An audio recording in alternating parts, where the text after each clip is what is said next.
Hello everyone, welcome again to our YouTube channel NK maths. इस video में मैं दोस्तों एसएससी सीएचएसएल 2020 में जो भी ज्योमेट्री के क्वेश्चन पूछे गए थे उनको सॉल्व करने वाला हूं। इससे पहले मैंने ज्योमेट्री की सीएचएसएल 2020 की ही एक वीडियो ऑलरेडी बना रखा है, जिसमें मैं 1 से लेकर 51 तक जितने भी ज्योमेट्री के क्वेश्चन पूछे गए हैं उनको मैंने सॉल्व किया है। आपको पता होगा हमारे पास जो पीडीएफ है ज्योमेट्री की, उसमें मेंसुरेशन के भी क्वेश्चन हैं और कुल मिलाकर लगभग 184 के आसपास क्वेश्चन है। ठीक है, तो 184 में से मैंने क्या किया कि ज्योमेट्री को केवल अलग कर लिया, मेंसुरेशन को नहीं लिया है। मेंसुरेशन की अलग से वीडियो आएगी।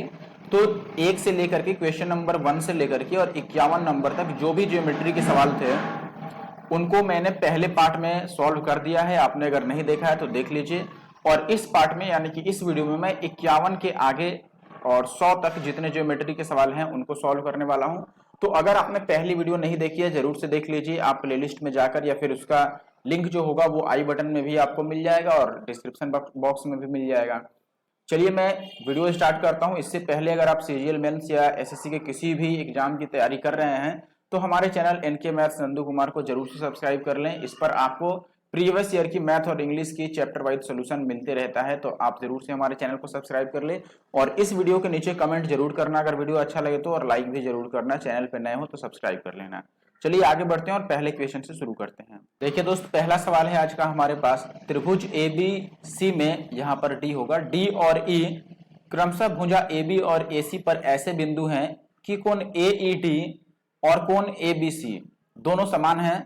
यदि ये सारी वैल्यू आपको प्रोवाइडेड है, आप आराम से पढ़ लेना। ए बी प्लस ए सी की वैल्यू हमें बताना है किसके बराबर है। मैं एक फोटो बनाता हूं फिर आपको बताता हूं कि क्या सवाल में दिया गया है। यहां पर कह रहा है कि एक त्रिभुज ए बी सी है। देखना इधर, ये हो गया त्रिभुज अपना ए बी और सी। अब ये कह रहा है कि डी और ई ए बी और ए सी पर बिंदुएं हैं, तो डी यहां पर हो गया और ई यहां पर हो गया। और ये कोण हमें समान दिया है। देखो कोण ए ई डी और कोण A B C. A E D बोले तो ये वाला कोण हो गया कोण ए ई डी। ये मान लो अगर थीटा है तो ये कोण भी कितना होगा बी के पास, ये भी थीटा होगा। अब जरा देखना, किसी भी त्रिभुज में अगर दो कोण समान हो गए तो दोनों त्रिभुज जो होता है वो कैसा हो जाता है, समरूप हो जाता है, सिमिलर हो जाता है और भुजाएं समानुपाती हो जाती हैं। तो आप बोलेंगे कि यहां पर देखो मैं बात कर रहा हूं त्रिभुज एक छोटा वाला ए डी ई और त्रिभुज ए बी सी की, क्या ये सिमिलर हैं? तो आप बोलेंगे कि देखो ए तो दोनों में ही सेम एंगल है, थीटा भी दोनों में मौजूद है, तो जो तीसरा कोण छोटे वाले में जो डी बच रहा है वो बड़े वाले में कोण सी के बराबर होगा। यही बात होगा। अब अगर हम भुजाएं समानुपाती लिखें तो मैं बोलूंगा कि देखो जब भुजाएं समानुपाती हैं यहाँ पर, तो हमें चाहिए कौन कौन सा, पहले तो ए बी चाहिए। तो ए बी किसके सामने है? देखो तो आप बोलेंगे ए बी जो है वो सी के सामने है, सी के सामने। अभी जो इसमें वैल्यू दे रखा है वो भी लिख देते हैं। देखो ए ई 6 दिया है तो ए ई को मैं 6 लिख देता हूं। ठीक है, ये 6 हो गया अपने पास। और क्या दे रखा है? डीई दे रखा है हमें, डीई 3 है तो डीई को मैंने 3 लिख दिया। और बीसी को 5 दिया है तो बीसी को मैंने 5 लिख दिया। और डीबी जो है वो 2 दे रखा है तो ये 2 लिख दिया। अब देखो पहले हमें ए बी की जरूरत है, तो ए बी किसके सामने था? कोण सी के सामने बड़े त्रिभुज में। तो मैं ए बी लिख देता हूं जो कि कोण सी के सामने है बड़े त्रिभुज में। तो सी वाला चूंकि डी के समान है तो छोटे वाले में डी के सामने देखेंगे, डी के सामने कितना है? 6 है। और बराबर देखो ए के सामने दोनों में ही क्या है? ए के सामने दोनों ही त्रिभुज में 3 और 5 है, तो मैं लिख देता हूं 5/3, क्योंकि बड़ा त्रिभुज की भुजा मैं ऊपर लिख रहा हूं। यहां से आप देखो ये 3 दूना 6 तो कट जाएगा और ए बी का जो मान आएगा वो कितना आ जाएगा दोस्त? 5 दूना 10। अब एक बात बताओ कि ए बी का मान अगर 10 है, उसमें से इधर 2 है तो इधर कितना होगा? तो आप बोलेंगे 8 होगा। ठीक है, अब ए बी का मान मैंने निकाल लिया। अब ए सी निकालना है, तो देखो ए सी थीटा के सामने है, थीटा के सामने है ना ए सी बड़े त्रिभुज में। तो मैं यहां पे लिख रहा हूं, देखो एक ही बार मैंने लिख दिया ए सी और बटा, अब थीटा के सामने मैंने बड़े त्रिभुज में लिया है तो छोटे त्रिभुज में थीटा के सामने क्या है? तो आप बोलेंगे 8 है। तो यहां पर मैं लिख देता हूं कि A C divided by 8 is equal to, अब फिर से वही 5/3 लिख देंगे, दोनों में वो पता है हमें 5/3। तो यहां से ए सी कितना आ जाएगा? 40/3। और हमें क्या बताना था? ए बी और प्लस का ए सी। तो ए बी प्लस ए सी यानी कि अब हमें जोड़ना पड़ेगा 10 और प्लस 40/3, तो 10 यहाँ 30 और 40 70/3। ये अपना उत्तर हो जाएगा जो कि ऑप्शन डी में है। आगे बढ़ते हैं। अब अगला सवाल देख लो। 9 सेंटीमीटर त्रिज्या वाले एक वृत्त का व्यास ए बी है, जीवा पी क्यू है जो कि व्यास नहीं है। वह जीवा ए बी को एम पर लंबवत प्रतिच्छेद करती है और आगे ये दिया गया है कि ए एम अनुपात BM जो है वो 5:4 है, तो PQ की लंबाई बताइए क्या है। तो देखिए सबसे पहले तो मैं चित्र बना लेता हूं। यहां पर मैंने एक बना दिया, ये वृत्त हो गया अपना। अब इसमें कह रहा है कि व्यास AB है, तो यहां से मैं एक व्यास AB बना लेता हूं, और इसमें एक जीवा की बात की गई है तो हम जीवा भी एक बना लेते हैं। जीवा जो है वो क्या है, PQ है। तो चलो यहां से मैंने एक जीवा बना दिया, ये PQ। अब इसमें मान लो हमें जो जो दिया है वो लिख देते हैं। व्यास AB, तो मैं इसको A लिख देता हूं, और ये B हो गया अपना, और ये PQ जीवा हो गई। ये PQ कहां पर काटती है, M पर, और AM अनुपात BM जो है वो कितना है, 5:4 है। ठीक है, AM अनुपात BM यानी कि ये 5 है, तो ये कितना है, 4 है BM। अब एक बात मुझे बताओ जरा, सवाल में हमें त्रिज्या दे रखा है कि वृत्त की जो त्रिज्या है वो 9 है। अब देखो अगर वृत्त की त्रिज्या 9 है दोस्त, तो वृत्त का व्यास कितना होगा, AB। अगर मैं AB की बात करूं व्यास का, तो आप बोलेंगे AB जो होगा वो 18 होगा। लेकिन रेशियो में देखो, यहां पर 5 और 4 को अगर हम जोड़ें तो 9 आएगा पूरा AB की वैल्यू रेशियो में। रेशियो में AB 9 है, लेकिन पूरा पूरा रेशियो में ये है कितना, 18 है। क्योंकि त्रिज्या जब 9 है और AB व्यास है तो वो 18 ही होगा, डबल। तो 9 की वैल्यू अगर 18 है तो सारे डबल डबल होगा, इसका मतलब वैल्यू डबल होगी। जो जिसे हम 5 समझ रहे हैं, ये 5 नहीं होगा, ये 5 का डबल होगा कितना, 10 है। और जिसे 4 समझ रहे हैं वो 4 का डबल कितना हो जाएगा, 8। ठीक है, ये कितना हो गया, 8। अब हमसे क्या पूछ रहा है, PQ की लंबाई बता दो। मान लो ये इसका केंद्र O है यहां पर, और इसको मैं इससे मिला दूं, तो आप बोलेंगे कि पूरी त्रिज्या जो थी वो 9 थी, तो ये 8 कैसे हो गया, हमने कहीं गलत तो नहीं बना दिया। AM अनुपात BM, A अगर 5 है तो BM 4 है, तो 9 की वैल्यू 18 यानी कि 1 की वैल्यू 2। मुझे लगता है कि 5 इधर होना चाहिए, ये रेशियो उल्टा दे दिए हैं ये लोग। या तो इन्होंने रेशियो उल्टा दे दिया है, या फिर हमने फिगर में कहीं उल्टा नामकरण तो नहीं कर दिया इनका। एक बार वेरीफाई करना पड़ेगा लग रहा है। एक मिनट रुकिए। देखो ऐसे सिचुएशन में हम फिगर में थोड़ा सा बदलाव कर देते हैं ताकि बात बन जाए, नहीं तो ऐसे उल्टा हो रहा है। देखो इसको यहां से A को हटाओ और यहां से B को हटाओ, और इसके कारण इस 8 को भी हटाना पड़ेगा, इसे भी हटाना पड़ेगा, इसे और इसे। अब जरा देखना आप,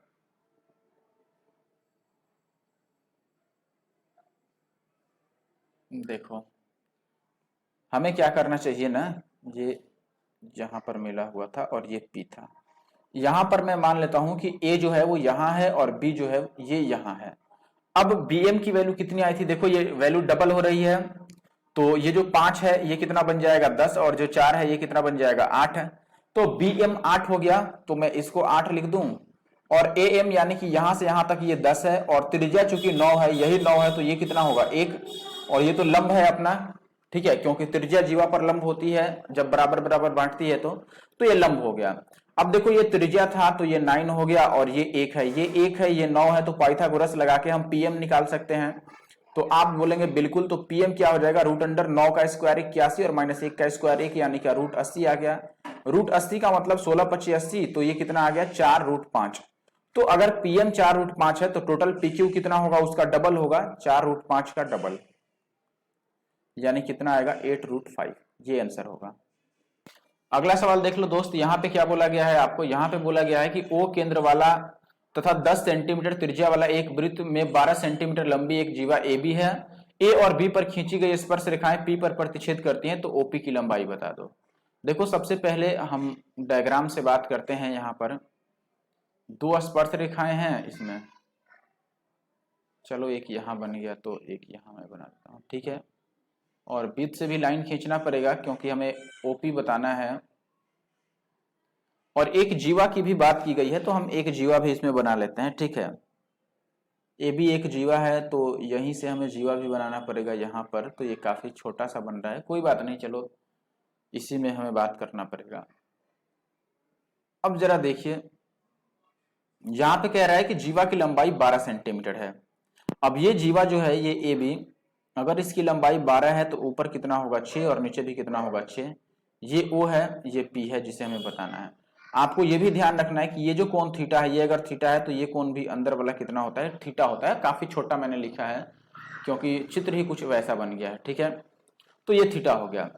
अपने पास और क्या क्या दिया गया है, देखो त्रिज्या मालूम है हमें कि त्रिज्या कितना है सवाल में 10, तो ये जो है ये 10 हो गया, ये 10 है, ये 6 है, और यहाँ पर तो 90 डिग्री का कोण बनेगा क्योंकि ये त्रिज्या है, तो त्रिज्या जीवा पर लंब होगी ही जब बराबर बराबर बांटेगी। तो अब ये मत पूछना कि बराबर बराबर क्यों बांट रही है यहाँ पर, ठीक है। अब बताओ हमें बताना क्या है, तो आप बोलेंगे हमें तो बताना है कि ओपी की लंबाई क्या होगी। तो अगर मैं सिमिलरिटी का यूज कर लूं यहाँ पर, देखो त्रिभुज, इसको मैं वापिस से कुछ मान लेता हूं, इसको चलो मैं एम मान लेता हूं। तो त्रिभुज आप देखना जरा ए ओ एम, क्या ये समान सिमिलर है त्रिभुज ए ओ पी के? आप बोलेंगे कैसे, तो देखो एक तो 90 डिग्री दोनों में है, 90 डिग्री दोनों में कैसे है, देखो यहाँ पर एम के पास तो छोटे वाले में 90 डिग्री है ही, और जो ए ओ पी है उसमें यहाँ पे 90 डिग्री होगा क्योंकि त्रिज्या स्पर्श रेखा पर लंब होती है, टेंजेंट पर परपेंडिकुलर होती है रेडियस, तो एक 90 डिग्री के कारण सेम हो गया। और एक मैंने बताया कि ये थीटा इसके बराबर होता है, थीटा थीटा जो मैंने लिखा है, तो उसके अकॉर्डिंग थीटा भी सेम हो गया। तो एक कोण जो हमारे पास बच गया इसमें ए ओ एम छोटे वाले में, और बड़े वाले में क्या बच गया हमारे पास, बड़े वाले में ही ये ए ओ ओम है, एम है, तो छोटे वाले में इसके बदले कौन सा आएगा बताओ? छोटे वाले में थीटा बराबर हो गया 90 बराबर हो गया, ए ओ एम भी दोनों में ही शामिल है, बताओ ए ओ एम दोनों में है, कैसे दोनों में है देखना जरा। देखो यहां से मैं बात कर रहा हूं, ये जो एंगल है ये छोटा वाला त्रिभुज है जिसकी मैं बात कर रहा हूं ये, तो इसमें का जो ओ पर बना एंगल है वो तो इसमें भी आएगा और इस बड़े वाले में भी आएगा, बताओ दोनों त्रिभुज में आएगा जो ओ पर कोण बन रहा है, ठीक है। तो इसीलिए दोनों में शामिल है। एक मिनट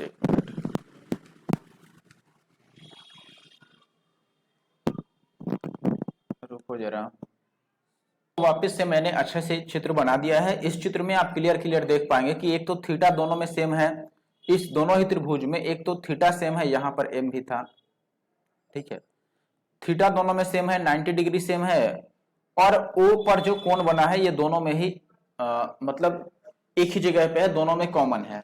तो अब अगर हम सिमिलरिटी लगाएं तो हमें ओपी चाहिए, तो बताओ ओपी किसके सामने है, तो आप बोलेंगे 90 के सामने है ओपी बड़े त्रिभुज में। तो देखो पहले तो मैं ओपी लिख देता हूं जो कि 90 के सामने है बड़े त्रिभुज में।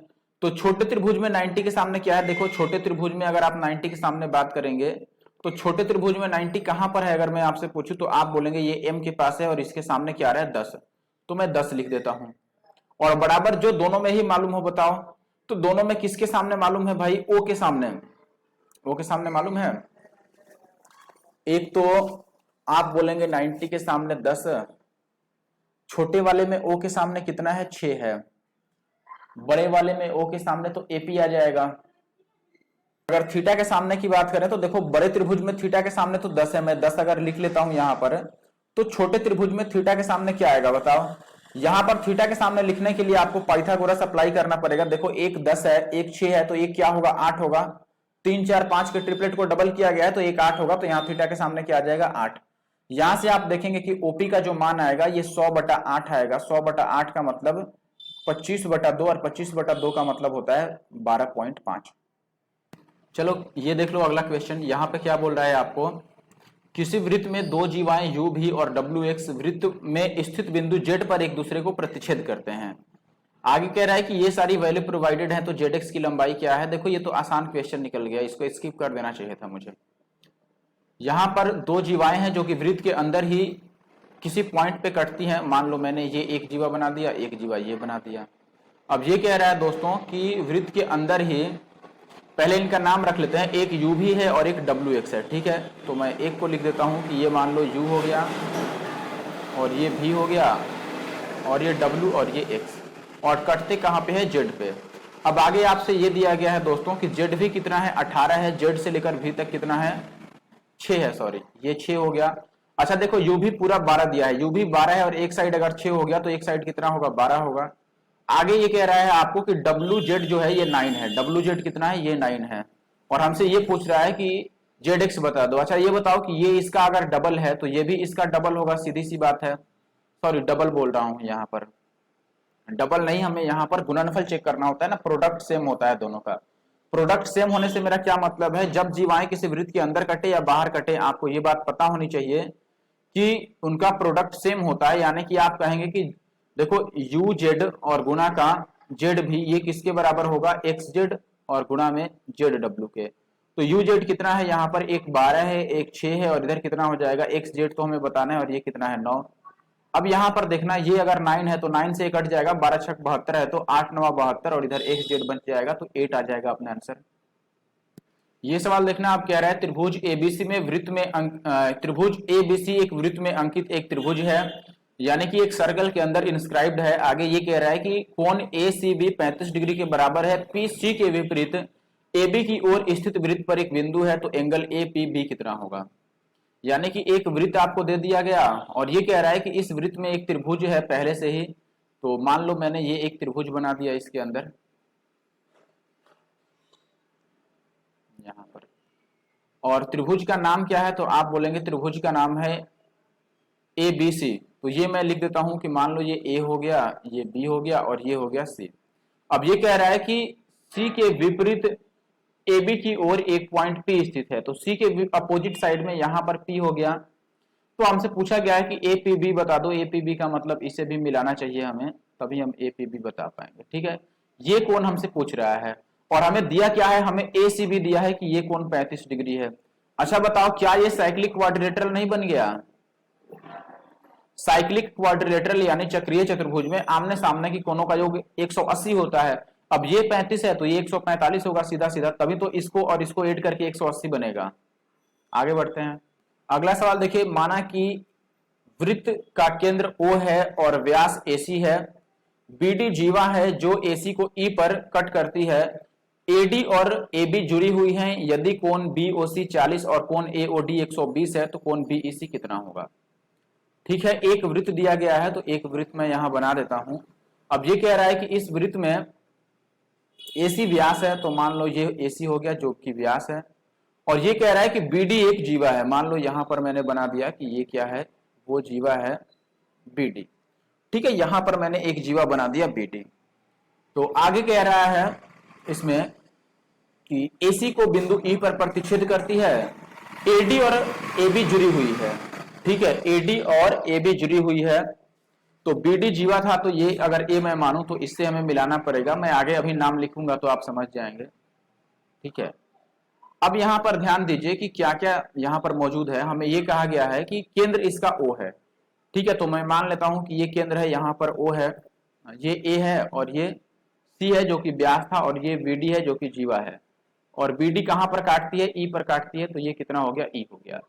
अब आपको दिया गया है यहां पर कि कोण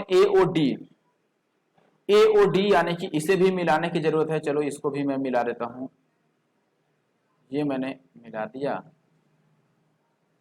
यहां से भी मैं मिला देता हूं। ठीक है, ये बराबर नहीं मिला है, ये बराबर होना चाहिए था यहां से, कोई बात नहीं। चलो अब देखिए इसमें क्या दिया है हमें, कोण AOD, पहले तो BOC 40 दिया है कि कोण BOC है वो 40 है। तो देखो BO और C यानी कि ये कोण कितना दे दिया आपको, 40 दे दिया। आगे कह रहा है कि AOD 120 है, AOD यानी कि ये कोण कितना है दोस्त, 120 है। ठीक है, और हमसे पूछ रहा है BEC बता दो, BEC यानी कि ये वाला कोण कितना होगा। अब एक बात बताओ मुझे, अगर ये 120 डिग्री का कोण है तो ये छोटा वाला कोण कितना होगा, तो आप बोलेंगे 60 डिग्री का। क्यों 60 डिग्री का, क्योंकि एक पूरी रेखा पर, सीधी रेखा पर 180 का कोण बनता है स्ट्रेट लाइन पे, तो AC पर 180 का कोण बनेगा, उसमें से एक साइड अगर 120 है तो दूसरी साइड 60 हो गया। अब जरा इस त्रिभुज के अंदर ध्यान देना, मैं इस त्रिभुज की बात कर रहा हूं। ठीक है, त्रिभुज BD और O, ध्यान देना त्रिभुज BDO में। ठीक है, मैंने ड्रॉ किया है थोड़ा लाइन, लेकिन आपको बस दिखाने के लिए मैं लाइन हटा देता हूं। त्रिभुज BDO में क्या है कि एक ये सेंटर पे बना कोण जो है, ये पूरा ये कितना हो गया, 100 हो गया, और ये भी त्रिज्या है और ये भी त्रिज्या है। अगर दोनों ही सेम है साइड, तो दोनों के सामने का एंगल जो ये आएगा, ये क्या सेम नहीं आएगा, थीटा थीटा। बताओ, अगर भुजाएं समान होती हैं तो उनके सामने के कोण भी समान होते हैं, उनके द्वारा जो बनाए गए कोण होते हैं आमने सामने वो सेम होते हैं। तो यहां पर आप देखेंगे कि थीटा की वैल्यू कितनी आ जाएगी, बताओ। अगर त्रिभुज में एक कोण 100 है तो बाकी दो कोणों का योगफल 80 होना चाहिए, और दो कोणों का अगर योगफल 80 है तो हर एक कोण कितने का हो गया, 40-40 का, यानी कि ये थीटा कितना है, 40। अब ये जो E पर जो कोण बनेगा ये एक्सटर्नल एंगल है, तो हम डेफिनेटली इसको 40 + 40 लिख सकते हैं, यानी कि ये एक्चुअली में 40 लिखना था मुझे यहाँ, तो ये कितने आ जाएंगे 80। एक्सटर्नल क्यों यहाँ पे मैं लिख देता हूं, देखो कि कोण BEC जो है ये एक्सटर्नल कोण है, तो इसको मैं लिख सकता हूं कोण BOE और प्लस कोण OB और E। बताओ ये एक्सटर्नल कोण है, तो ये 40 + 40 कितना बनेगा 80 बन जाएगा, तो 80 अपना उत्तर है। अगला सवाल देख लो, त्रिभुज ABC में AD जो है वो कोण A का इंटरनल बाइसेक्टर है, BD से वह जाकर पॉइंट D पर मिलता है, BD की लेंथ और BC की लेंथ दी हुई है, तो AB और AC का अनुपात बताना है। ये तो आसान है, देखो जब इन दोनों का लेंथ दे ही दिया तो बाकी ही क्या रह गया। ये एक त्रिभुज हो गया और इसमें बीच में से एक बाइसेक्टर है एंगल A का, मान लेते हैं कि ये बाइसेक्टर है, ठीक है। अब ध्यान देना कि यहां पर ये मान लेते हैं हम, ये A है और ये B है और ये कितना है C, और AD जो है ये बाइसेक्टर है कोण A का। अच्छा बताओ, अगर AD कोण A का बाइसेक्टर है तो आपने ये थ्योरम तो जरूर पढ़ा होगा एंगल बाइसेक्टर का, कि यहां पर AB और बटा AC जो आएगा ये किसके बराबर आएगा, BD और बटा DC के। ध्यान देना, देखो हम इस दोनों की अगर बात करें, इस दोनों की, तो इनके सामने वाले साइड का जो रेशियो होता है वही रेशियो इनका होता है अगर इनके बीच से एंगल बाइसेक्टर खींचा गया है। और हमें BD और DC तो दिया गया है सवाल में, बताओ BD कितना दिया गया है 3.6 और DC कितना दिया गया है 8। BC है ना, देखो पूरी BC अगर 8 है और एक 3.6 है तो एक का मान हम लिख सकते हैं। देखना जरा, यहां ध्यान देना, मान लो मैं जो बात समझा रहा हूं समझना, अगर ये वैल्यू केवल BD ये वैल्यू 3.6 है और पूरा 8 था तो ये कितना होगा 4.4, तो यहां पर DC की जगह पर हम 4.4 रख लें। अब ये 11 चौक 44 और ये 9 चौक 36, तो 9/11 यानी कि D उत्तर है। अगला सवाल देख लो, त्रिभुज ABC में AB और AC पर क्रमशः दो बिंदु D और E इस प्रकार है कि DE BC के समांतर है, यदि ये वैल्यू दिया गया है तो CE की लंबाई क्या होगा। देखो जब भी आधार के समांतर हो जाता है तो आपको पता है कि त्रिभुज सिमिलर हो जाते हैं, यानी कि ये मान लो एक त्रिभुज अगर मान लो और इसमें DE इस तरह से है कि DE जो है ये आधार के समांतर ही है, यानी BC के समांतर है। आप बोलेंगे कि अगर ये A है, ये B है और यहाँ पे C है और ये क्या है अपना D और ये है हमारा E, तो आप बोलेंगे यहाँ पर ये बोला है कि DE जो है ये BC के पैरेलल है, तो ये जो छोटा त्रिभुज हुआ जैसे ही ये पैरेलल हुआ तो त्रिभुज ADE जो है ये सिमिलर हो गया, यानी कि सिमिलर को बोलते हैं हम क्या, समरूप हो गया त्रिभुज ABC के, ठीक है। अब ये कह रहा है कि AE 2 है, चलो AE को मैं 2 लिख देता हूं, और AD 3 है, AD यानी कि ये 3 है, और BD कितना है 6 है, तो CE की लंबाई बतानी है, ये अगर x है तो x की लंबाई बतानी है कितनी। अब ये थेल्स प्रमेय से भुजाएं समानुपाती होती है, ये 3 का डबल है 2, तो ये 2 का डबल आएगा कितना 4, इनका रेशियो सेम बनेगा, ठीक है। तो ये 4 यानी कि D सही उत्तर। आगे देखिए यहां कह रहा है कि यदि त्रिभुज PQR की भुजा QR पर एक बिंदु S इस प्रकार स्थित हो कि QS 10 है, RQ जो है वो 18 है और कोण PSR और QPR सेम है, तो PR की लंबाई क्या होगी। जब दो कोण सेम दिख गया तो आप समझिए कि ये सिमिलरिटी का केस बन सकता है। तो ये मैंने एक त्रिभुज बना दिया और इसमें QR पर S एक बिंदु स्थित था, ठीक है, QR पर S स्थित था, तो चलो हमें तो फिर यहां पर S बनाना होगा, तो इसको मिला लेते हैं। फिर देखना जरा, ध्यान देना, इधर मैंने मान लिया कि ये P है, ठीक है, ये Q है और ये क्या है R है। अगर ये PQR है और ये S यहां पर स्थित है QR पर, और इसमें यह भी कह रहा है कि QS जो है ये 10 है, तो मैं QS को 10 लिख दूं, ये कितना हो गया अपना 10, और SR हमें दिया हुआ है, SR नहीं पता है, QR पता है पूरा 18 है। देखो QR जब पूरा 18 है तो SR 8 हो गया, क्योंकि ये पूरा मिलकर 18 है, एक साइड 10 है तो एक साइड कितना होगा 8। अब आपको दिया है कि यहां पर ध्यान देना जरा, क्वेश्चन में कोण PSR और QPR सेम है, PS और R, PSR का मतलब ये कोण अगर थीटा है तो QPR का मतलब ये पूरी कोण भी क्या है, ये पूरी कोण भी थीटा है। अब दो त्रिभुज में जैसे ही दो कोण समान दिखे तो आप समझ जाओ सिमिलरिटी का केस बनेगा। तो त्रिभुज हम बात करते हैं एक पूरा यानी कि PQR और एक त्रिभुज छोटा वाला यानी कि PS और R। सबसे पहले दोनों में थीटा थीटा सेम हो गया कोण। दूसरा कोण अगर बात करें तो दोनों में R कोण जो है ये कॉमन है, R छोटे वाले त्रिभुज में भी है और बड़े वाले में भी है, तो ये कॉमन हो गया। तो तीसरा कोण जो बराबर होगा वो कौन सा होगा, छोटे वाले में होगा SPR। देखो कोण एस पी आर, ये छोटे वाले का और बड़े वाले का पी क्यू आर, ये दोनों कोण बराबर हो जाएगा एस वाला का, यानी कि ये मान लो अगर अल्फा है तो ये कोण भी कितना होना चाहिए, अल्फा होना चाहिए, क्योंकि दो कोण तो ऑलरेडी बराबर है, एक तो थीटा थीटा से और एक आर, दोनों में सेम ही था, तो Q और P पर जो होगा कोण वो भी सेम होगा। अब यहां पर ध्यान देना, हमसे पूछ क्या रहा है, पी आर की लंबाई, तो सबसे पहले आपको ढूंढना है पी आर किसके सामने है, किस कोण के सामने पी आर है। तो आप बोलेंगे पी आर जो है वो छोटे वाले में अगर हम देखते हैं तो थीटा के सामने है, बात समझिएगा, छोटे वाले में किसके सामने है, थीटा के सामने है। तो मैं लिख देता हूं, चलो अगर छोटे वाले के हिसाब से ही लिखूं तो आप बोलेंगे थीटा के सामने, तो हमारा पी आर हो गया, और डिवाइडेड बाई बड़े वाले में, अब थीटा के सामने क्या है, ये पूरी लेंथ थी 18, बड़े वाले में थीटा के सामने तो यही है पूरी, तो हम 18 रख देते हैं। अब बाकी जो दोनों में मालूम हो हमें, देखो छोटे वाले में हमें अल्फा के सामने मालूम है लेकिन बड़े वाले में नहीं मालूम है, तो लिखना तो पड़ेगा हमें कि बड़े वाले में अल्फा के सामने, अच्छा चलो अल्फा के सामने पी आर ही तो आ रहा है। देखो अब मैं बात करूं बड़े वाले में, तो बड़े वाले में अल्फा के सामने क्या आ रहा है, ये पी आर आ रहा है, तो मैं वापिस से यहां पर क्या लिख दूंगा, पहले ऊपर देखो पी आर ये किसका हमने लिखा था, छोटे त्रिभुज का लिखा था, ठीक है, थीटा के सामने हमने पी आर को लिखा था, तो ये छोटे वाले त्रिभुज में बात की गई थी, इस त्रिभुज में, ठीक है। तो पहले छोटे वाले को हम ऊपर लिख रहे हैं, तो अभी भी छोटे वाले को ही ऊपर लिखेंगे। अल्फा के सामने छोटे में क्या है बताओ, ये अल्फा है, इसके सामने छोटे वाले में 8 है, तो यहां हमें 8 लिखना है, और बड़े वाले में अल्फा के सामने तो पी आर ही है, तो यहां से पी आर का जो स्क्वायर आएगा ये 18 8 144 आ जाएगा, तो पी आर का मान कितना आ जाएगा 12, क्योंकि 12 का स्क्वायर ही 144 होता है, ये उत्तर है। अगला सवाल देखो, ये सवाल तो मैंने रेशियो में करा रखा है, यदि किसी त्रिभुज में तीनों कोणों का जो अनुपात है वो 1:2:3 है, तो इनके कोणों के सामने की भुजाओं का अनुपात क्या होगा। सबसे अच्छा होगा कि इसे चेक करना कि ये कौन सा कोण बन सकता है।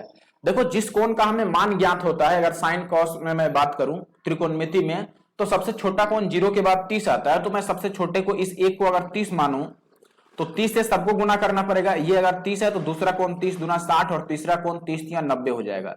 60 30 90 का मतलब कि ये जो त्रिभुज बन रहा है 60 30 90 से क्या मतलब है कि अगर ये त्रिभुज जो है ये 90 डिग्री वाला बन गया, ये 90 है और ये मान लो 30 है और ये 60 है, तो क्या रोल होगा, आपको पता है कि ऐसे में दोस्तों 30 के सामने अगर हम 1 मानते हैं तो 60 के सामने √3 आता है और 90 के सामने कितना आता है 2। ये रेशियो तो आपको याद ही होगा, आपने हाइट एंड डिस्टेंस में पढ़ा होगा, त्रिकोणमिति में पढ़ा होगा, ऑप्शन बी सही उत्तर है। अगला सवाल देखिए, कह रहा है कि O केंद्र वाले एक वृत्त में बाह्य बिंदु P से PA और PB वृत्त के बिंदु A और B पर स्पर्श रेखाएं खींची गई हैं, कोण BOA हमें मालूम है, तो OPB बताना है, ठीक है। देखो एक वृत्त है और वृत्त में कह रहा है कि दो पॉइंट P से PA और PB दो स्पर्श रेखाएं खींची गई हैं, तो यहां से मैं खींच देता हूं, मान लो ये पहला स्पर्श रेखा हुआ, ये दूसरा, इसको भी मिला लेते हैं यहां पर। अब इसमें जो कह रहा है वो हम काम करते हैं। देखो हमें क्या दिया है कि इसका केंद्र O है और ये P है और यहां पर मान लो A है और ये B है। अब आपको AOB यानी कि ये कोण 116 दे रखा है, बताओ ये कोण 116 है तो ये कितना होगा, 180 में से 116 घटा दो, कितना आ जाएगा 64 आएगा। और अगर ये पूरी कोण 64 है तो ये आधी कितनी है, ये आधी हमसे पूछ रहा है कि OPA बता दो, OPB या OPA एक ही बात है, तो ये 64 का आधा होगा, कितना हो जाएगा 32, यानी कि ऑप्शन ए जो है ये सही उत्तर है। अगला सवाल, एक समचतुर्भुज की भुजाओं के वर्गों का योग 1600 सेंटीमीटर स्क्वायर है, तो उसकी भुजा का माप क्या होगा। देखो समचतुर्भुज अगर ऐसा है तो समचतुर्भुज में सारे भुजा क्या होते हैं, बराबर होते हैं, सारे भुजा बराबर होते हैं, तो इनके वर्गों का योग कितना हो जाएगा 4a² हो जाएगा, लेकिन सवाल में कह रहा है कि नहीं 1600 है, ये 4 से कट जाएगा, 4 चौके 16। अब देखो अगर a² की वैल्यू दोस्तों 400 है तो a की वैल्यू कितनी होगी 20, बस सिंपल सा सवाल था। अगला सवाल देख लो, यदि किसी वृत्त की जीवा की लंबाई 8√3 सेंटीमीटर है, जीवा के एक छोर पर खींची गई स्पर्श रेखा 60 डिग्री का कोण बनाती है, तो वृत्त की त्रिज्या ज्ञात करें, ठीक है। देखो मान लो ये वृत्त है और इसमें ये कह रहा है कि वृत्त में एक जीवा है जिसकी लंबाई 8√3 है और जीवा जो है वो स्पर्श रेखा के साथ 60 डिग्री का कोण बनाती है, तो यहां से मैं मान लो एक टेंजेंट खींच देता हूं और इसके साथ एक कॉर्ड है जो कि 60 डिग्री का एंगल बनाएगा, तो ये कॉर्ड भी मान लो मैंने ड्रॉ कर दिया, ठीक है। अब यहां से देखो आगे क्या कह रहा है कि ये जो कॉर्ड के साथ कोण बना रही है वो 60 डिग्री का है, यानी कि यहां पे जो कोण बनेगा भाई, ये जो कोण है ये कितना है 60 डिग्री, ठीक है। और इस जीवा की लंबाई हमें 8√3 दे रखा है, अच्छा एक बात बताओ, अगर ये 8√3 है तो यहां से अगर मैं इसे मिला दूं, मतलब पूरा त्रिभुज ही बना देता हूं, मान लो मैं इसे सेंटर से मिला देता हूं, ठीक है, इसको भी मिला देते हैं क्योंकि आपने अल्टरनेट सेगमेंट थ्योरम पढ़ा होगा तो उसकी भी जरूरत यहाँ पे पड़ सकती है, तो मैं पहले ही मिला देता हूं। अब जरा ध्यान देना, मान लो ये कोण 60 था हमारे पास, ये वाला कोण जो है ये 60 है, तो क्या ये वाला कोण भी 60 होगा अल्टरनेट सेगमेंट थ्योरम से? बात बताओ, ध्यान देना जो मैं बात कह रहा हूं। अब ये अगर 60 है तो ये कोण कितना हो गया, तो आप बोलेंगे 120 हो गया। अच्छा देखो, अगर हम इसे 120 माने तब तो ठीक है, 120 मान लो, कोई बात नहीं है, लेकिन एक और बात है, अगर आप 120 मानोगे तो यहां से आपको कोसाइन रूल लगाना पड़ेगा, ठीक है, कोसाइन रूल या साइन रूल अप्लाई करना पड़ेगा, तब बात बन जाएगा आपका, ठीक है। क्योंकि अगर ये मान लो हमने मान लिया कि 120 है और इस ये त्रिज्या है, आप बात समझ रहे हैं कि ये भी त्रिज्या है और ये भी त्रिज्या है। कोसाइन रूल क्या कहता है? कोसाइन रूल ये कहता है भाई कि जो मान दिया है उसके नीचे उसके सामने का साइन लिख लो। जैसे मान लो ये अगर 120 डिग्री है तो ये तो हम निकाल ही सकते हैं, आर आर है तो ये दोनों कोण समान हो जाएगा। कितना कितना होगा बताओ? 120 हटा दो 180 में से तो 60 बच गया, तो 60 का आधा ये भी 30 होगा और ये भी 30 होगा। अब देखो ये 30-30 है तो इसे आप 60-60 भी रख के पूरा बना सकते हो कि इसे समबाहु त्रिभुज बना लो और फिर काम कर दो। अब देखो इस त्रिभुज में मान लो अगर ये O है, ये A है और ये B है, तो मैं त्रिभुज OAB की बात करता हूं, इसमें साइन रूल लगाने वाला हूं। तो देखो अगर मैं 8√3 लिख लूं तो आप बोलेंगे 8√3 जो होगा ये साइन 120 के बराबर होगा। और बराबर अगर मैं एक त्रिज्या ले लेता हूं तो त्रिज्या के सामने 30 डिग्री है तो कितना आ जाएगा? Sine 30 degree. अब ये हो गया 8√3 और साइन 120 कितना होगा? cos 90 प्लस 30, तो cos 90 plus theta minus sine theta यानी कि माइनस का साइन 30 डिग्री बनेगा, तो माइनस का साइन 30 यानी कि 1/2 बन जाएगा। सही लिखा मैंने? इसको मैंने लिख दिया cos, अच्छा ये cos में जाएगा ना, √3/2 आने वाला है ये, सॉरी एक मिनट, अब सारा ही लग रहा है गड़बड़ हो गया, रुको एक मिनट। अब देखो साइन रूल से मैंने बोला था दोस्त कि 8√3 जो होगा बटा साइन 120 और r बटा कितना आएगा? Sine 30 degree. अब बताओ यहां पर 8√3 तो ऐसे ही रह गया और नीचे साइन 120 को हम लिख सकते हैं cos 90 प्लस 30 और 90 प्लस 30 साइन में कितना बन जाएगा? कॉस चेंज होगा ना, ये साइन में ही है एक्चुअली में, साइन 90 प्लस 30 लिखेंगे तो ये cos 30 बनेगा और cos 30 की वैल्यू √3/2 और इधर r और बाई साइन 30 की वैल्यू 1/2। अब इस 2 से ये 2 कट गया, √3 से ये √3 कट गया, तो r की वैल्यू कितनी आ गई? 8। एक और काम हम वही कर सकते थे कि हम सरकम रेडियस निकालते, यानी कि परिवृत्त की त्रिज्या निकाल देते, इसको समबाहु त्रिभुज मान के समबाहु त्रिभुज बनाते, तो लेकिन समबाहु त्रिभुज बना भी सकते थे, ऐसा नहीं बनेगा। अब ये सवाल देख लो दोस्त, यहां पर ये सवाल कई बार रिपीट हुआ है। एक समलंब चतुर्भुज ABCD में DC जो है ये AB के पैरेलल है और AB 16 है, DC 11.2 है, तो इनके डायगोनल्स के मिड पॉइंट्स को जोड़ने वाले रेखाखंड की लंबाई बतानी है। देखो डायगोनल्स के मिड पॉइंट को जोड़ने वाले रेखाखंड, पहले मैं एक बार आपको चित्र से बता दूं कि सवाल में क्या बोलने की कोशिश की गई है, ठीक है, ताकि आप बात को समझ पाए। एक मिनट रुकना जरा।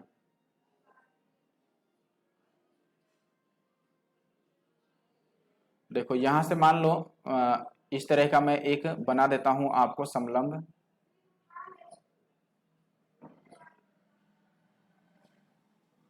ये मान लो इसका डायगोनल हो गया पहला और ये दूसरा डायगोनल हो गया। तो दो सवाल बनता है, एक तो इनके साइड का ही मिड पॉइंट को मिलाने वाली लाइन और एक इनके डायगोनल्स के मिड पॉइंट को मिलाने वाला लाइन, दोनों आपको याद रखना है, इसीलिए मैंने फिगर में पूरा कंप्लीट बना दिया। देखो ये जो है PQ, यहाँ पर PQ जो है ये इनकी भुजाओं को मिलाने वाले, इनकी भुजाओं के मध्य बिंदु को मिलाने वाली रेखा है, और जो EF है ये इनके विकर्णों के मध्य बिंदुओं को मिलाने वाली रेखा है, ठीक है। और ये मान लो कि ये AB है अपना और ये क्या है? CD है। तो आपको हमेशा याद रखना है कि अगर आपसे EF पूछ रहा है जैसे इस सवाल में, तो EF समांतर भुजाओं के अंतर का आधा होता है। समांतर भुजाएं कितना है? तो आप बोलेंगे भैया 16 है और ये है 11.2, तो 16 में से 11 जाएगा तो कितना बचेगा? तो आप बोलेंगे 5, इसमें से 0.2 और घटा देते हैं तो ये 4.8 और इसको आधा कीजिएगा तो ये 2.4 आ जाएगा, यानी कि जो EF पूछा ये तो 2.4 हो गया। लेकिन अगर PQ पूछता तो हम दोनों को जोड़ते, हम लिखते 16 और प्लस 11.2 और बटा 2, ये याद रखना है आपको। ये सवाल देख लो, यहाँ पे बोला गया है कि त्रिभुज PQR में QT जो है वो PR पर लंब है और एस जो है वो क्यू आर पर एक बिंदु इस प्रकार है कि कोण P S Q P degree है और टी क्यू आर जो है ये 44 डिग्री है और कोण एस पी आर 32 डिग्री है, तो पी का मान कितना है? Very good. जो जो दिया है लिखने लगते हैं। चलो लिखो क्या क्या दिया है। पहले तो एक त्रिभुज ही है, तो एक त्रिभुज बना दिया मैंने, मान लो ये। अब इसमें क्या रहा है दोस्त कि कोण पी एस कहां पर है, तो आप बोलेंगे एस जो है, पहले तो क्यूटी लंब है पी आर पर, पहले मैं मान ही लिख देता हूं। ये मान लो पी है, क्यू है और ये आर है, तो क्यूटी लंब है, तो मान लो यहां पर टी हो गया, हम लंब खींच देंगे अभी। और दूसरा कह रहा है एस क्यू आर पर एक बिंदु है, तो एस को यहां बना देता हूं, ठीक है। अब चलो अब मैं लाइन खींच देता हूं। एक तो यहां से हो गया अपना ये और यहां से अपना ये हो गया, ठीक है। अब आपको एक बात ये दे रखा है, इसमें ध्यान देना जरा कि ये जो खींचा गया है क्यूटी, ये लंब है, तो यहां पे तो 90 डिग्री बन गया, ठीक है। और ये कह रहा है कि कोण P S Q, P S और क्यू, यानी कि ये जो कोण है ये कितना है? पी है। और कह रहा है कोण टी क्यू आर 44 है, टी क्यू और आर यानी कि ये कोण कितना है? 44 है, ठीक है। और एस पी आर 32 है, एस पी और आर यानी कि ये कोण कितना है? 32 है, ठीक है। तो हमसे पी का मान पूछ रहा है, पी का मान बताना है, यानी कि ये वाला कोण। अच्छा बताओ, एक बात समझो जरा, आप ध्यान देना, ये जो कोण पी है क्या ये इस आर के और इस पी के योग के बराबर होगा? क्योंकि ये एक्सटर्नल कोण है, तो पी जो होगा वो निश्चित रूप से 32 और प्लस कोण पी आर एस के बराबर होगा, ठीक है। तो पी आर एस ये जो कोण है ये कैसे निकाल सकते हैं बताओ?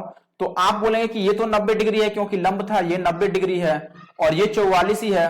तो इस त्रिभुज में जरा ध्यान देना, इस वाले त्रिभुज में, इसमें एक कोण 44 है, एक कोण 90 है, तो ये कितना बनेगा? 90 माइनस 44, 90 में से 44 घटा दो, तो पहले 40 घटा देंगे, 50 4 और घटा देंगे, तो ये कितना आ जाएगा? 46। तो ये 46 है, तो यहां लिख देते हैं ये कितना बन गया अब? 32 और प्लस का 46 यानी कि 78, यही उत्तर है। ये सवाल देखना जरा, 18 सेंटीमीटर और 12 सेंटीमीटर त्रिज्या वाले वृत्त एक दूसरे को प्रतिच्छेद करते हैं, उनकी उभयनिष्ठ जीवा की लंबाई 16 सेंटीमीटर है, उनके केंद्रों के बीच की दूरी कितनी होगी? तो पहले दो वृत्त में बना देता हूं। मान लो ये एक वृत्त हो गया और यहां पर मैं अब दूसरा वृत्त किधर बनाऊं? एक मिनट रुको, मिटाने दो पहले इनको।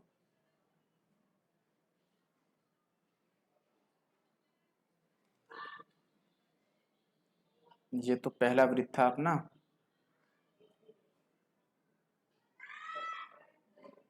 यहां पर मैंने इसको मिला दिया किसी तरह से। और दूसरा वृत्त अगर मैं यहां से खींचता हूं तो बात नहीं बनेगी, हमें यहां पर थोड़ी सी चालाकी करनी पड़ेगी, ठीक है। एक मिनट रुको, ये कहीं और चला गया। तो मैंने पहले से ही बना दिया इसमें जो जो कह रहा है, ठीक है। अब यहां पर मान लो कि ये जो जीवा है इसका नाम अगर मैं रख दूं PQ और इसको मैं A मान लेता हूं, ये B मान लेता हूं, और मान लो ये O पर एक दूसरे को काट रहे हैं। जहां पर ये काट रहे हैं ये 90 डिग्री बनेगा, ये तो आपको भी पता है। एक जो वृत्त है उसकी जो त्रिज्या है वो 12 है और दूसरे वाले वृत्त की त्रिज्या कितनी है? 18 है। और जो PQ है उसकी लंबाई 16 दे रखी थी जीवा की, तो जो AB है वो उसको आधा आधा काटेंगे, तो ये 8 हो गया और ये भी 8 हो गया।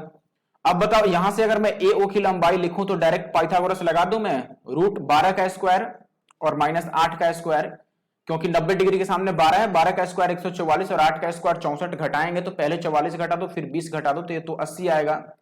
80 का मतलब 16 25 80 यानी 4√5 आ गया।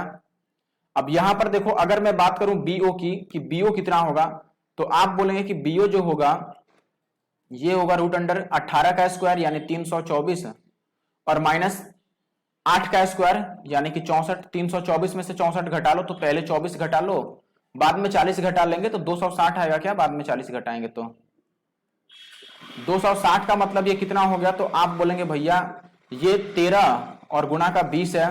बात समझ रहे हैं? अब बताओ 20 को हम 4 × 5 = 20 लिख सकते हैं, यानी कि 2√13 और एक बार √5 भी आएगा, यही आएगा। मैंने अलग अलग लिख दिया। अब हमें दोनों को जोड़ना है। हमसे क्या पूछ रहा था कि AB बता दो, तो देखो मान लो अब हमें AB लिखना है तो मैं दोनों को ऐड करूंगा डेफिनेटली। एक तो 4√5 है और एक क्या है हमारे पास 2√13 और √5। अब इसमें से अगर मैं 2√5 कॉमन ले लूं, बताओ 2√5 अगर कॉमन ले लूं तो यहां पर कितना बचेगा? तो आप बोलेंगे 2 बचेगा और इसमें से 2 और √5 तो चला गया है, तो √13 बचेगा केवल ये, यानी कि ऑप्शन ए बिल्कुल सही उत्तर है। आसान है। चलो ये सवाल देख लो। त्रिभुज एबीसी जो है, इसमें कह रहा है कि AB, BC और AC भुजाएं क्रमशः 12, 8 और 10 सेंटीमीटर हैं और त्रिभुज के अंदर एक वृत्त भी बना हुआ है जो DEF पर इनको स्पर्श करता है। तो हमसे AD और CE का अनुपात पूछा है। चलो पहले मैं बना देता हूं कि पहले तो एक त्रिभुज है, उसके अंदर वृत्त है ना, तो पहले मैं वृत्त ही बना देता हूं, फिर त्रिभुज बना दूंगा। देखो मान लो ये मैंने वृत्त बना दिया और इसके बाहर एक त्रिभुज बनाना संभव है कि नहीं मेरे लिए, मैं देख लेता हूं। अगर संभव हो तो ठीक है। तो लगभग संभव हो गया है ये, ठीक है।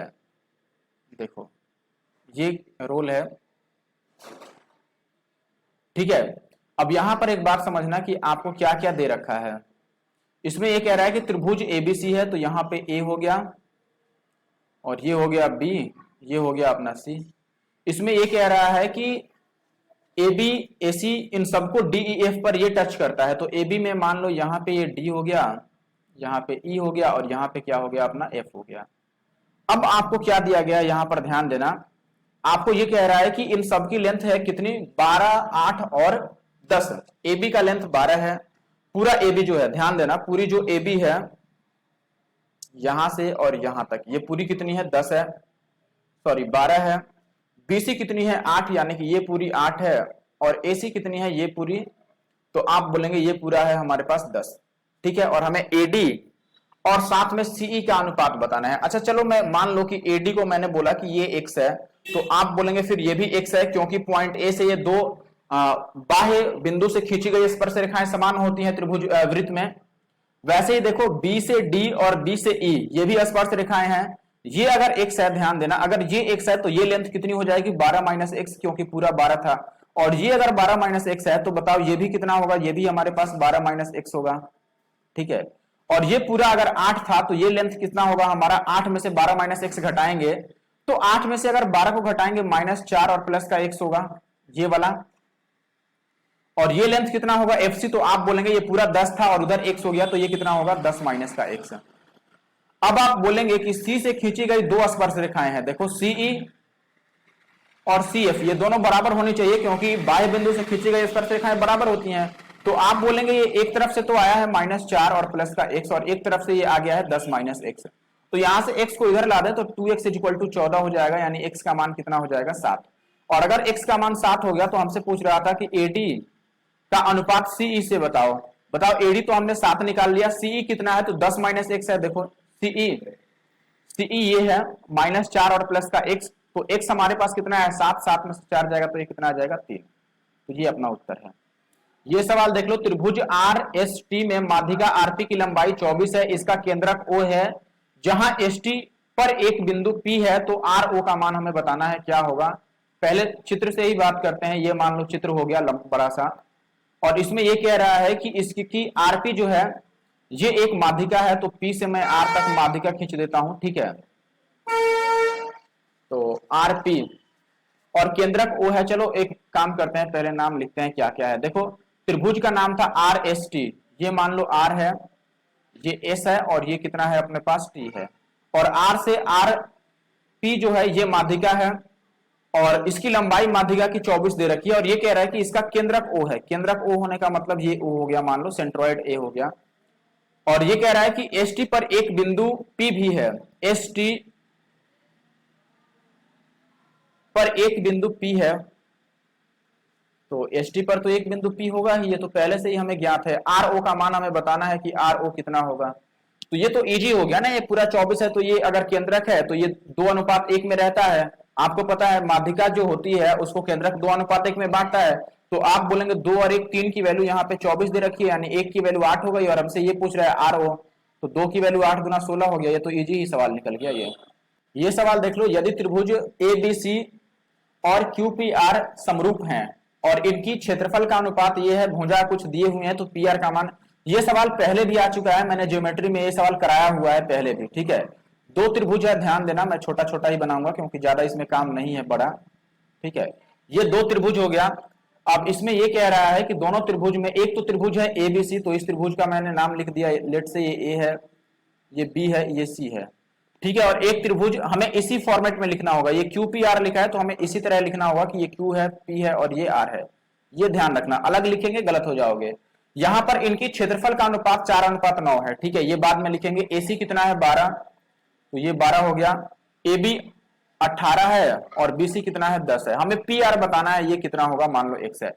आपको पता है कि अगर क्षेत्रफल का अनुपात, देखो एरिया का अनुपात जो है ये 4:9 है, तो साइड का जो अनुपात होगा वो कितना होगा, इनका स्क्वायर रूट लेना पड़ेगा, यानी कि √4 और रेशियो √9, यानी कि ये 2:3 आएगा। और हमसे पूछ रहा है ये x वाला, तो देखो ये 2:3 में होंगे, और 2 की वैल्यू अगर 5 है तो 3 की वैल्यू कितनी होगी, सॉरी 2 की वैल्यू 10 है, 5 गुना, तो 3 की वैल्यू भी 5 गुना आएगी 15, और ये 15 उत्तर है।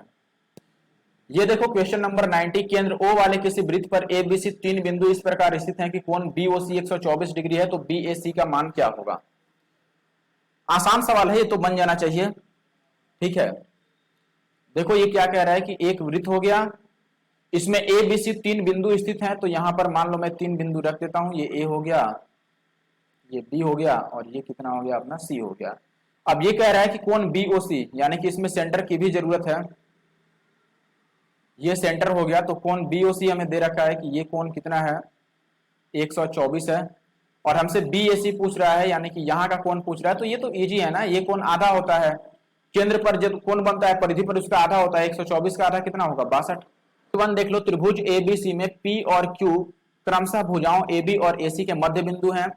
बिंदु R रेखाखंड PQ पर इस प्रकार स्थित है कि PR अनुपात RQ 1:3 है, यदि PR की वैल्यू 4 है तो BC का मान क्या है। ठीक है, तो पहले हम त्रिभुज बना लेते हैं कि त्रिभुज ABC था, तो मैंने ये त्रिभुज बना दिया ABC। इसमें कह रहा है कि P और Q जो हैं वो AB और AC के मध्य बिंदु हैं, तो देखो यहां से मैंने ये भी बना लिया। ठीक है, अब जो बात है वो क्लियर लिख लेते हैं कि ये है A, ठीक है, ये हमारे पास कितना है B, और ये है C। AB का मध्य बिंदु P है और BC का मध्य बिंदु Q है, और ये कह रहा है कि R जो है वो PQ पर एक पॉइंट है, तो मान लो यहां पर R में एक पॉइंट मान लेता हूं। ठीक है, ये R हो गया। अब ये कह रहा है कि PR का PQ से जो अनुपात है वो 3:1 है, यानी कि PR अगर 1 है तो PQ पूरा 3 है। अच्छा बताओ, पूरा PQ 3 है तो ये कितना हो जाएगा 2 हो जाएगा, तभी पूरा 3 बनेगा। अब आगे कह रहा है कि PR की वैल्यू 4 है, PR की वैल्यू 4 है, चलो ठीक है, BC का मान बताना है हमें। अच्छा देखो, अगर ये मिड पॉइंट है, P भी मिड पॉइंट है और ये भी मिड पॉइंट है Q, तो मिड पॉइंट थ्योरम से आपने पढ़ा होगा कि ये वाला त्रिभुज और बड़ा त्रिभुज ABC क्या हो गया, समान समरूप हो गया, यानी सिमिलर हो गए। और यहां पर जो BC का लेंथ होता है, आपको पता होना चाहिए कि BC का जो लेंथ होता है ये PQ का डबल होता है, मिड पॉइंट थ्योरम। ठीक है, PQ कितना है बताओ, तो आप बोलेंगे PQ की जो लेंथ है यहां पे ये कितनी है, 2 और 1 3 यूनिट है, और सवाल में PR का मान 4 दिया है। PR किसका, देखो भाई 1 यूनिट, PR 1 यूनिट है, 1 यूनिट का मान अगर 4 है तो 3 यूनिट का मान 4 से 12 हो जाएगा। 1 यूनिट का मान 4 तो 3 यूनिट का मान 12 हो गया, सीधी सी बात है। और इसका डबल होगा तो ये 12 दूना 24 आना चाहिए था ना।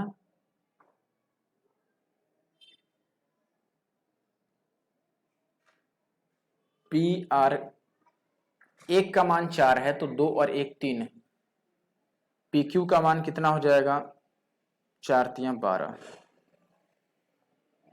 अच्छा 1 मिनट रुको,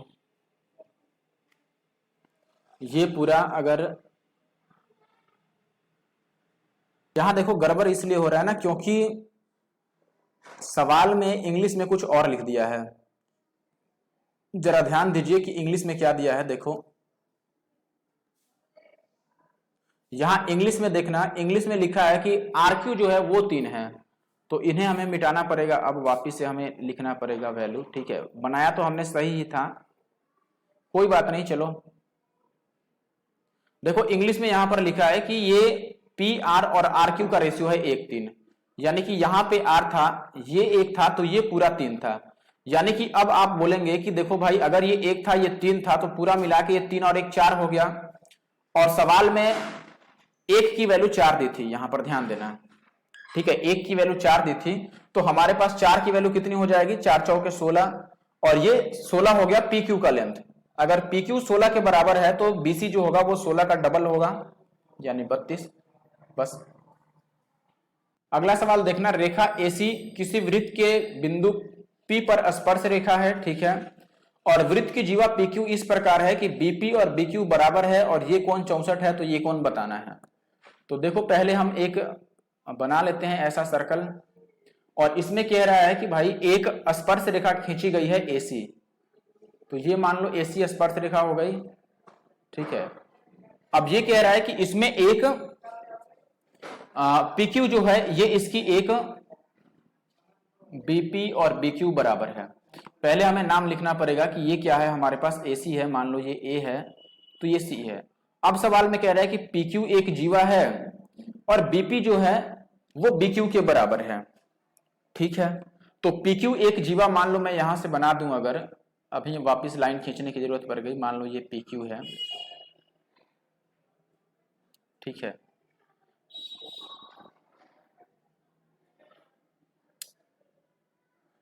AC is a line segment to the circle at, O ये गलत हो गया, बिंदु B पर स्पर्श कर रहा है ना, ये हमारी गलती है। बिंदु B पर स्पर्श करने का मतलब ये रेखा इधर से जाती, ठीक है, और इधर से अगर ये जाती तो हमें ये बिंदु मानना था। देखो ध्यान देना, ये हमने गलत मान दिया।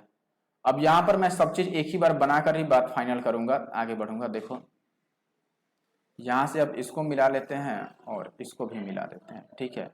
अब जो बात है वो सीधा सीधा इसी में हम काम कर लेंगे। देखो मैंने बोल दिया दोस्त कि यहां पर ध्यान देना, अब ये AC स्पर्श रेखा था और B पर स्पर्श कर रहा था, और ये BQ हो गया और ये P हो गया।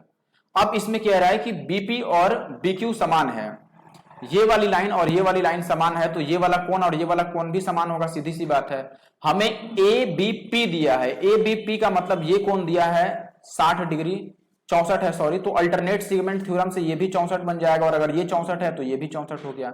और हमसे पूछ रहा था PBQ का मतलब ये अगर थीटा है तो थीटा पूछ रहा था।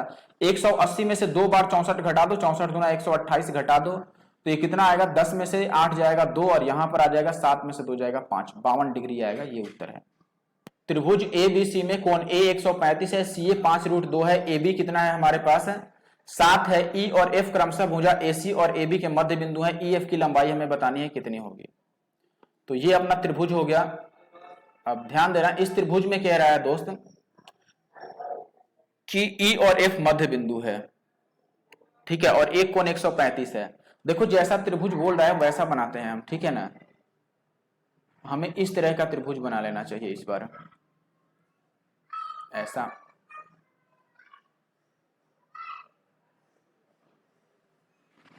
देखो ऐसा क्यों मैंने बनाया, क्योंकि ये कोण 135 दे रखा है, तो थोड़ा ये अधिक कोण जैसा दिखना चाहिए कि ये ऑब्ट्यूस एंगल है, ठीक है।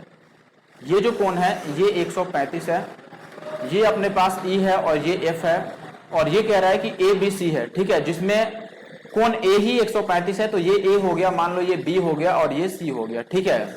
अब AB हमारे पास 7 था, E जो है वो AC का है, EAC, और ये ठीक है।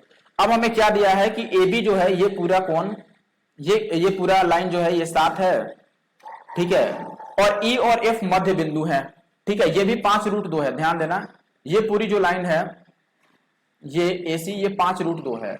अच्छा अगर ये 5√2 है तो बताओ क्या आधा हम ये लिख सकते हैं, 5 का आधा होगा 2.5 और √2, और ये जो लाइन होगा ये 3.5 होगा, आधा 7 का आधा हो गया। थोड़ा बड़ा त्रिभुज बनाना चाहिए था मुझे, ठीक है। अब इसमें मैं कोसाइन रूल लगा रहा हूं क्योंकि हमें EF की लंबाई बतानी है, तो कोसाइन रूल आपको पता है कि cos 135 डिग्री बराबर हम लिखेंगे, देखो अगल बगल वाली भुजा के स्क्वायर को जोड़ते हैं, यानी कि 2.5 का स्क्वायर और 3.5 का स्क्वायर। देखो 2.5 नहीं है एक्चुअली में, ये 2.5 और √2 है, तो 2.5 √2 को हम क्या लिखें, 2.5 का स्क्वायर कितना हो जाएगा, 25 का स्क्वायर 625, यानी कि 6.25, और इंटू √2 का स्क्वायर तो 2 ही आ जाएगा, और प्लस 35 का स्क्वायर कितना होता है 1225, और यहां पॉइंट भी लग जाएगा, और माइनस थर्ड साइड EF को अगर x मान ले तो ये x का स्क्वायर, और नीचे 2AB होता है, तो 2 A की जगह पर 2.5 और √2 ये 2 है, और B की जगह पर 3.5, ये गुना हो गया, ठीक है। अब इसको कैलकुलेट करके हमें किसकी वैल्यू निकालनी है, x की वैल्यू निकालनी है। अच्छा बताओ cos 135 कितना होगा, 90 + 45, तो cos 90 + 45 जो होगा वो माइनस साइन थीटा होगा, तो ये माइनस का 1/√2 आ गया। इधर इसको गुना करेंगे तो ये 6 दूना 12 और 12.5 आ जाएगा ये, और प्लस 12 यानी कि 12.25 और माइनस x का स्क्वायर, नीचे कितना आएगा आप बताओ, नीचे ये √2 तो इस √2 से कट ही जाएगा, तो बचेगा कितना हमारे पास, 2.5 को 2 से गुना करो तो 5 और 35 पचे कितना होता है, 3 पचे 15 और 5 पचे 25, यानी कि 175, 17.5 आ जाएगा। नीचे बात क्लियर है। अब इसको अगर मैं 1 से गुना कर दूं ओवरऑल तो ये कितना आ जाएगा, मैं थोड़ा फास्ट अब लिखता हूं, x का स्क्वायर जो होगा ये डायरेक्ट हमारे पास आएगा, सब चीज ऐड करके लगभग ये आएगा 43.25। आप चेक कर लेना कितना आ रहा है, और x की जो वैल्यू आएगी, अच्छा देखो 43 जो है ये 6 से ऊपर ही आएगा, क्योंकि 36 6 का स्क्वायर होता है, तो ये जो आंसर आएगा ये 6 से ऊपर आएगा, तो 6 से ऊपर हमारे पास एक ही उत्तर है 6.5 वाला, तो मैं ये लगा देता हूं। ठीक है, आगे बढ़ता हूं। क्वेश्चन नंबर 99 देख लो, यहां पे क्या कह रहा है कि त्रिभुज एबीसी की ऊंचाई जो है AD वो 9 सेंटीमीटर है, AB का मान है, CD का मान है, कोण A का मान बताना है। ठीक है, तो पहले मैं बना देता हूं कि ये त्रिभुज हमारे पास हो गया। ठीक है, और इसमें ऊंचाई का मान दिया है, तो एक ऊंचाई खींच भी लेते हैं यहां से।